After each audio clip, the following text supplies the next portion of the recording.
مرحبا بكم جميعا أبنائي الأعزاء.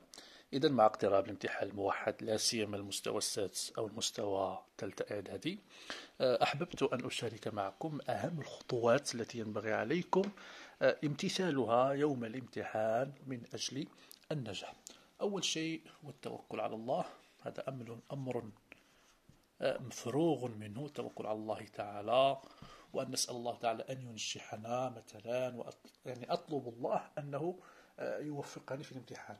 النقطة الثانية هي حينما تأخذ أو تستلم ورقة الامتحان هو قراءة الامتحان كله، يعني قراءة ورقة الامتحان، يعني أنك تقرأ الورقة ديال الامتحان من أولها إلى آخرها بلا ما تجاوب على حتى شي حاجة.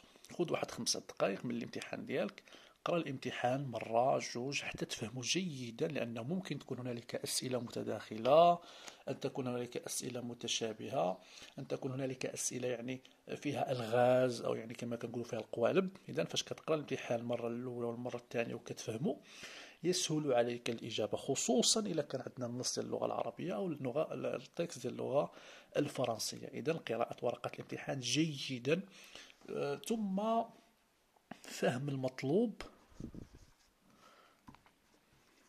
يعني كنقرأ ورقة الامتحان كنقرأ حتى الأسئلة، يعني كنفهم شنو هو المطلوب من السؤال، ماشي غير كنقرأ السؤال وكنجاوب عليه وانا ما فاهموش مزيان. يعني كنفهم شنو هو المطلوب بدقة باش نجاوب جوابا مختصرا وما نطولش في الإجابة ديالي، وبالأحرى ما نخرجش على المطلوب أو على الموضوع في الأجوبة ديالي. ثم أبدأ بالأسئلة السهلة،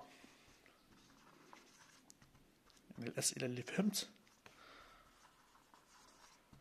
كنبدا بها، هي الأولى كنجاوب عليها في ورقة الوساخ، كنتأكد منها مزيان، كنقلها في ورقة التحرير، ثم كنعطي يعني وقت أطول للأسئلة المهمة.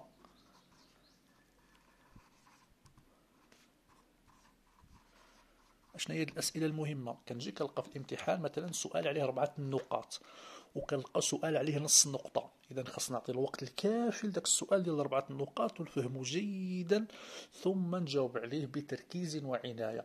ماشي نعطي نص ساعة مثلا السؤال عليه نص نقطة والسؤال عليه مثلا 3 نقاط أو 4 نقاط، نعطيه وقت أقل. إلا إذا كنت مثلا فاهمه جيدا فهذا أمر مستحسن. ثم بعد أن تجيب على الأسئلة، ويعني الأسئلة السهلة والأسئلة الصعبة، كيبقى الأمر الأخير اللي هو المراجعة. يعني واخا تسالي الامتحان ويبان لك ساهل، خاص تراجع الورقة ديال التحرير وتشوف داكشي اللي كتبتي، ربما يبان لك شي خطأ درتي، واخا خطأ لغوي، واخا معلومة ما كتبتيهاش ولا شي حاجة نقصتيها. فمن الأفضل جيدا أنك تراجع الورقة مرة ومرتين وأكثر. وهنا لا ننسى طبعا أنك تأخذ الوقت أو الحيز الزمني اللي عاطيك مثلا في الامتحان ساعة ونص ولا 45 دقيقة، خاص توزعها بشكل جيد وبشكل دقيق وشكل يعني أفضل على جميع الأسئلة. يعني في النهاية نتمنى النجاح للجميع، جميع التلاميذ والتلميذات موفقين إن شاء الله.